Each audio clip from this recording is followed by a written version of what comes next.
একটি গোষ্ঠী পরিকল্পিতভাবে বিএনপির বিরুদ্ধে অপপ্রচার চালাচ্ছে বলে অভিযোগ করেছেন দলটির স্বেচ্ছাসেবক বিষয়ক সম্পাদক মীর শরফত আলী সপু।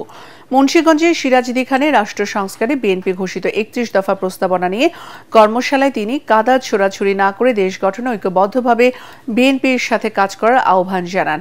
মীর শরফত আলী সপু বলেন, গত ১.৫ দশক ফ্যাসিবাদী দল আওয়ামী লীগ উন্নয়নের নামে দুর্নীতি লুটপাটের মাধ্যমে দেশের অর্থনীতিকে ধ্বংস করে দিয়েছে।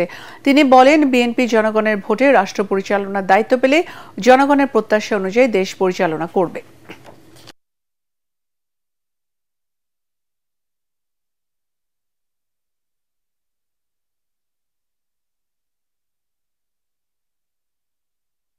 একটি গোষ্ঠী কিন্তু তারা বিএনপি নামে অপপ্রচার করছে। ফ্যাসিবাদরা দেশটাকে ১৬ বৎসর নির্বাচন ছাড়া দেশ চালিয়েছে। আজকে দেশের অর্থনৈতিক অবস্থা খুবই ভয়ঙ্কর, খুবই খারাপ অবস্থা। এখান থেকে উত্তোলন করতে হলে আমাদেরকে ঐক্যবদ্ধভাবে থাকতে হবে।